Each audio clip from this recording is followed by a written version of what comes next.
your content needs to be attractive to that B2B buyer. And of course, I don't mean attractive in terms of appearance. I mean attractive as a metaphor, right? Yeah. That content has to be attractive to the buyer because it's relevant, useful, helpful, it's educational, it's all of that, right? And then all of that reflects on the brand, the B2B brand. Hi, we have the pleasure of welcoming Bernie to our interview series. Let's begin with a quick intro of Engati. Engati is the world's leading multilingual no-code chatbot platform, available across 14 channels with 30,000 bots created across 186 countries in every domain and use case. Engati has also been recognized as a top platform by INC.com, Tech World, CIO, and many others. We run the Engati blog, video channel, and the Engati CX podcast. And we're receiving upwards of 300,000 visitors annually. And now for our guest, Bernie. He is a co-founder and chief marketing officer of Vengreso. He is the host of the Modern Marketing Engine podcast and the author of Marketing 2.0, one of the first 50 books written on social media strategy. Bernie is recognized by Top Rank as a top 50 content marketing influencer, as a top 100 artificial intelligence influencer, as well as a marketing insider group for top 60 marketing speaker. Bernie is a regular contributor to social media today and business to community. But before we get this inside scoop from Bernie himself, here's a quick announcement.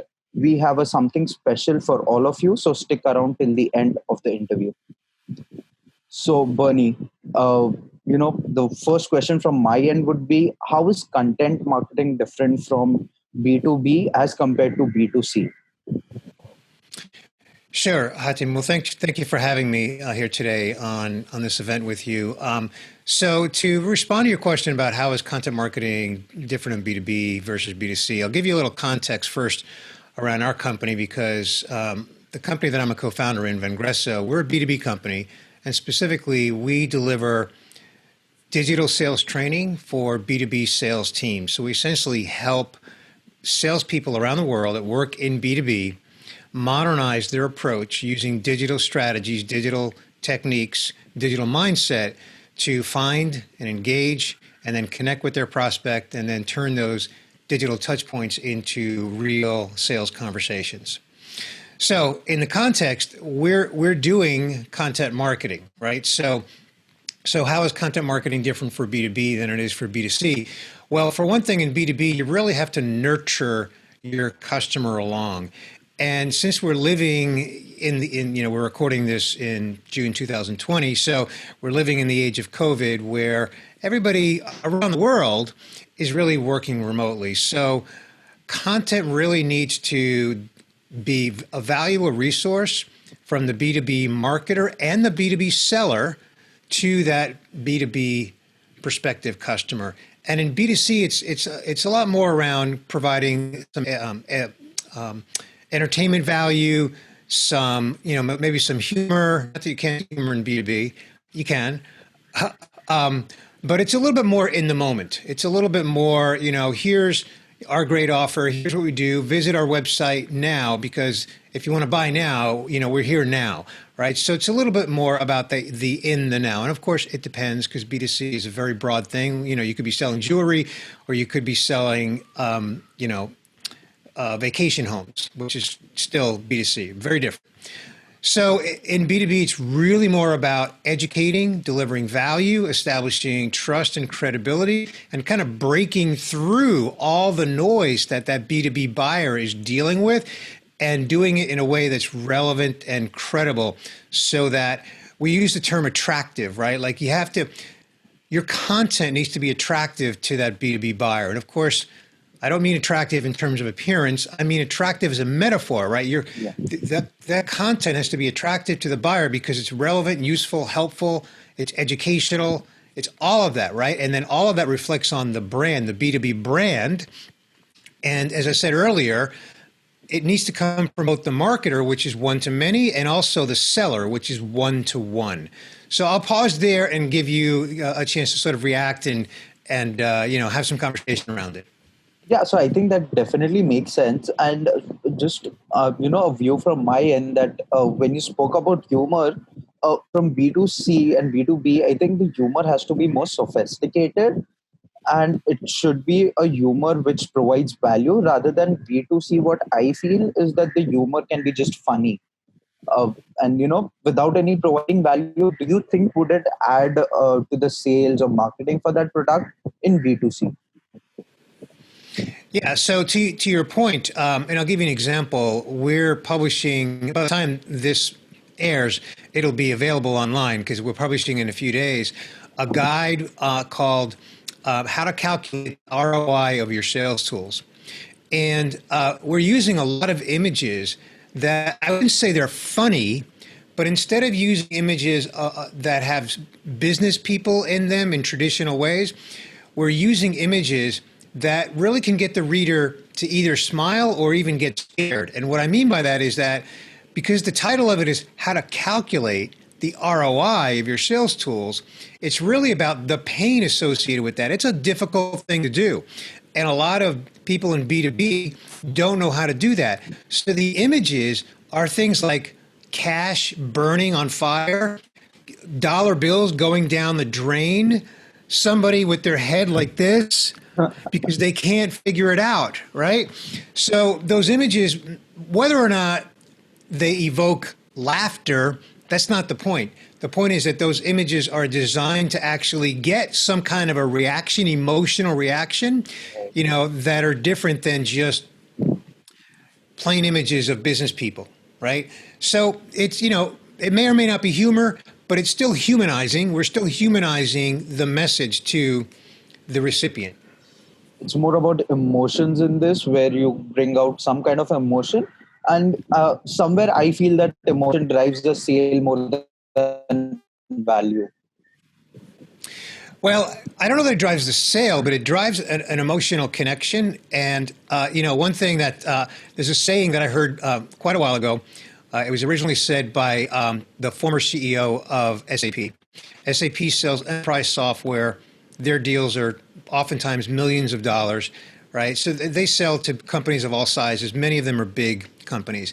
And he said, in B2B, we don't sell to glass buildings, we sell to people, right? So it doesn't matter if you're selling $1 million solution to a committee of 10 people, they're people. So we have to connect with them at the people level. And I think that's a big difference in content marketing today, is that we're really focused on making that connection to the individual, to the human being as a person. Right. Yeah, I think that really makes sense. Yeah. So the next question from my end would be, what are your thoughts on inbound versus outbound marketing? And how big of a role do you think social media plays, in this kind of marketing? Yeah. So good question. Because I live in B2B, I have to respond to the question in the context of B2B because that's my world and really that's my experience. I don't have experience in B2C, so I'm not really qualified to talk about B2C at a deep level. So inbound marketing is still important because you still want to be discovered by people that are online doing searches.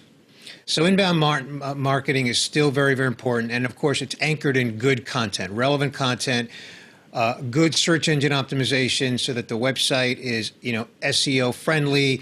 It's got, all the requisite SEO technical features as well as good content that, again, is discoverable in search engines.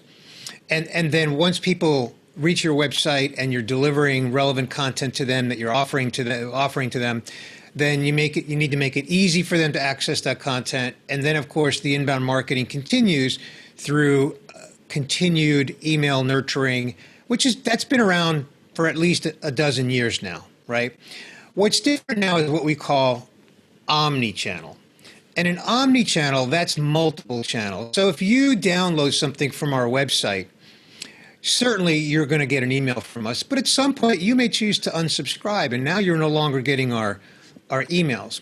But if we got you to subscribe to our YouTube channel along the way, if we got you to follow our social media handles, whether it's LinkedIn or Facebook or Twitter or Instagram, that's what we mean by omni-channel. so that wherever you are spending time, so let's say you're really into Instagram or you're really into Twitter, right? If you follow us on any of those channels, then you're going to continue to see our content and potentially engage with us. So at least we can stay on your radar. Now, we may not be able to market to you directly as we can with email, so we prefer that you don't unsubscribe.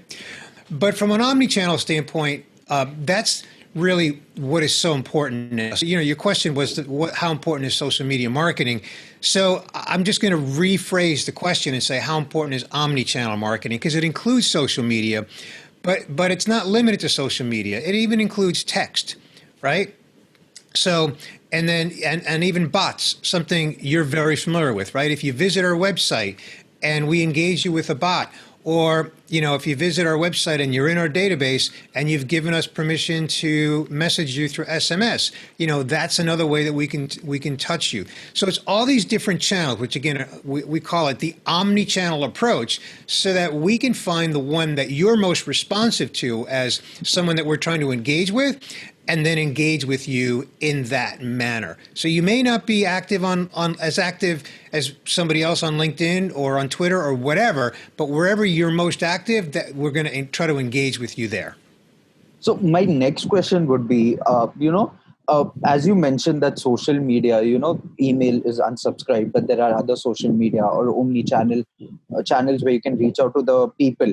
But for that, you need to make them follow. So how do you play around the content to, have someone follow you maybe on LinkedIn, Facebook, Instagram, or maybe Twitter?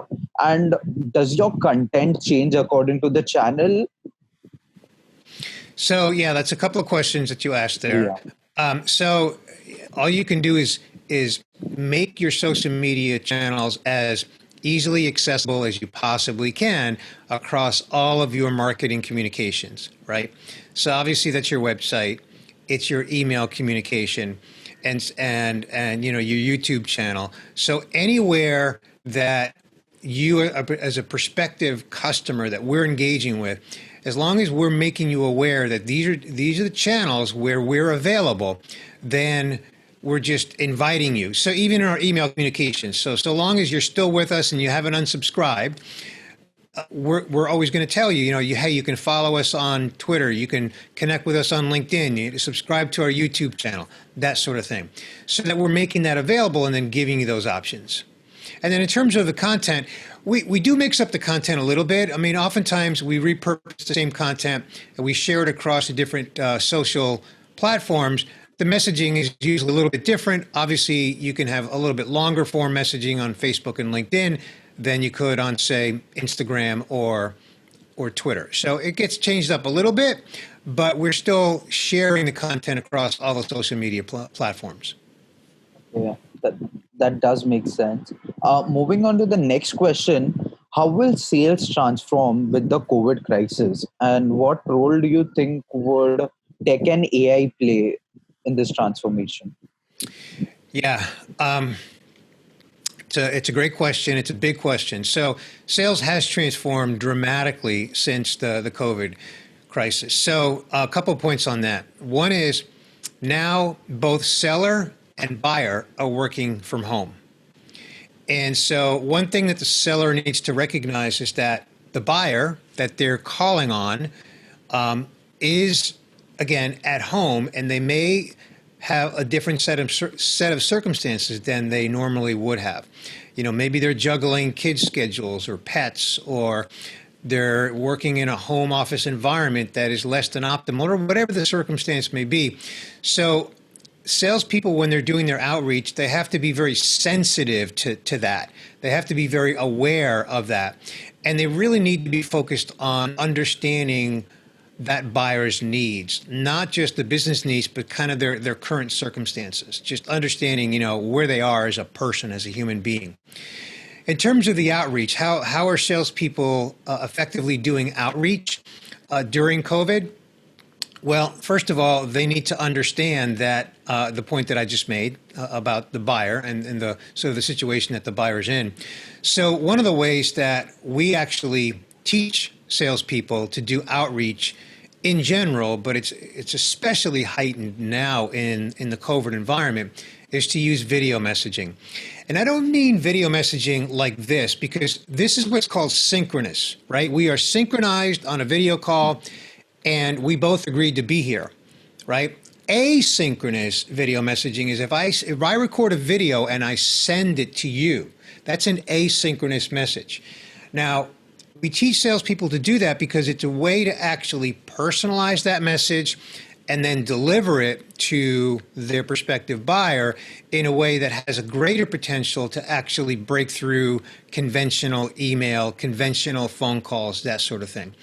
So the seller needs to really understand, and there's a whole lot more to it than simply turning this on in kind of a selfie mode. There are some skills that need to be developed and some best practices that need to be embraced, learned and embraced, so that they don't make a fool of themselves, so that they deliver a good message and that it's well received. And again, it takes training, it takes practice. It isn't rocket science, but it does take some training and practice. It's an effective way for sellers to kind of break through.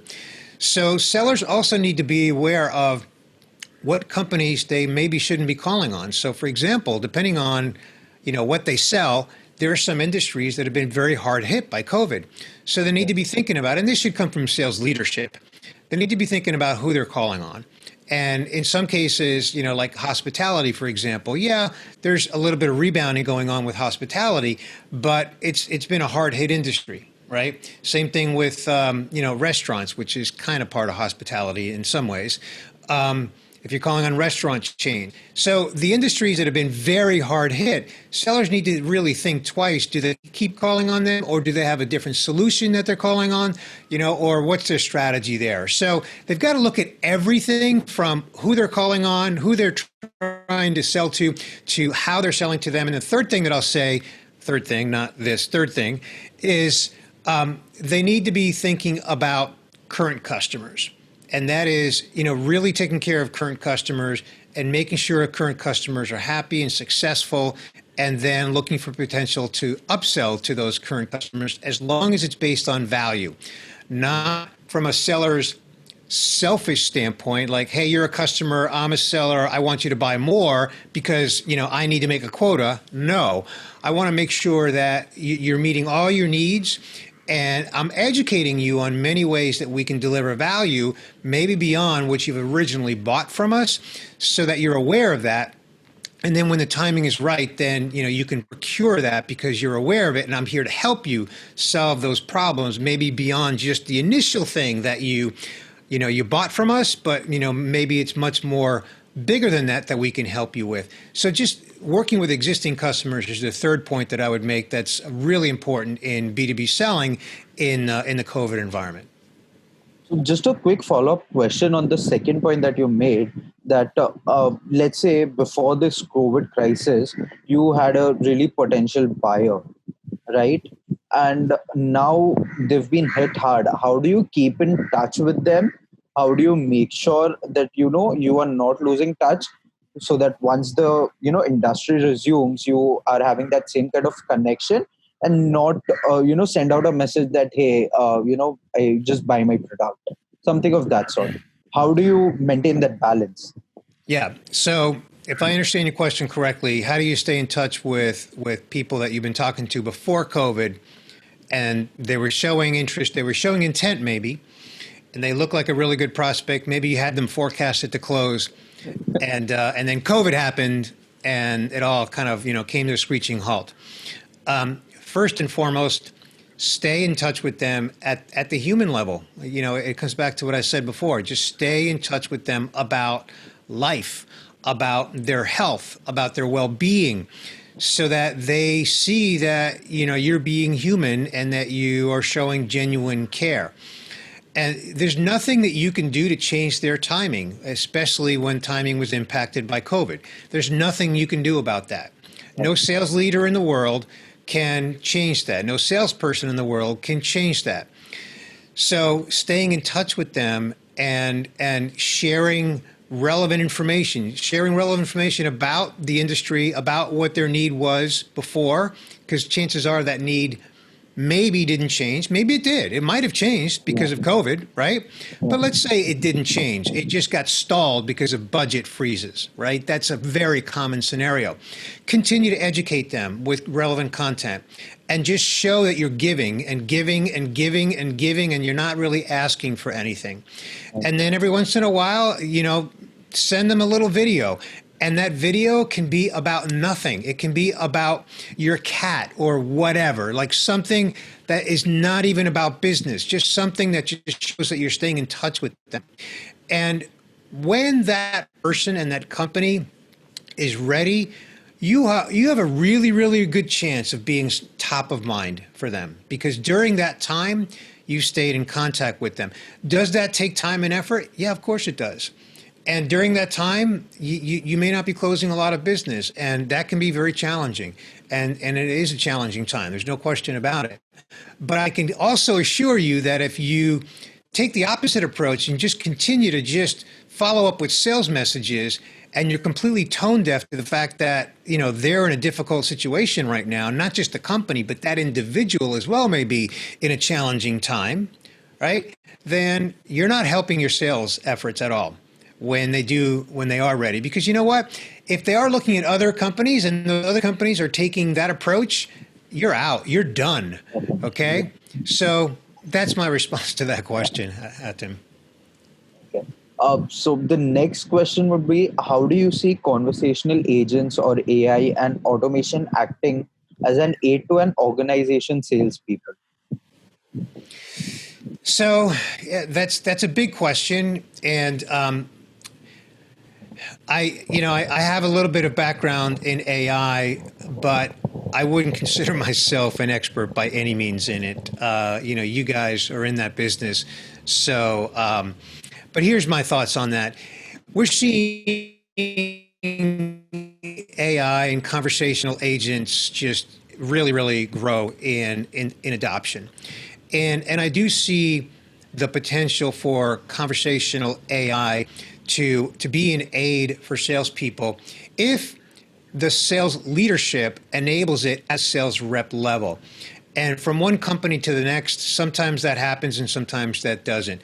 So, for example, what we see pretty commonly is that there's one or two or three or a certain number of people who are designated in sales as like SDRs. I'll just call them SDRs, who are the ones that are responding, within the conversational agent, right? So when someone is engaging on the website, there's two or three or five, whatever the number is, sometimes one human who's actually doing the engagement.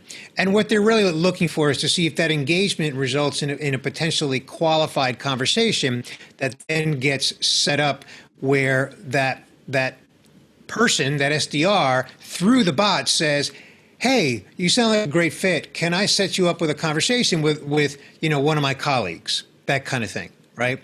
So I see a lot of that growing. The other thing that I'll mention, which is really not exactly the question you asked me, but I still want to say it, I want to call attention to the fact that there is more and more AI built into tools that we use every day. And in many cases, it's just sort of invisible. We don't even see it. It's just what's recommended to us.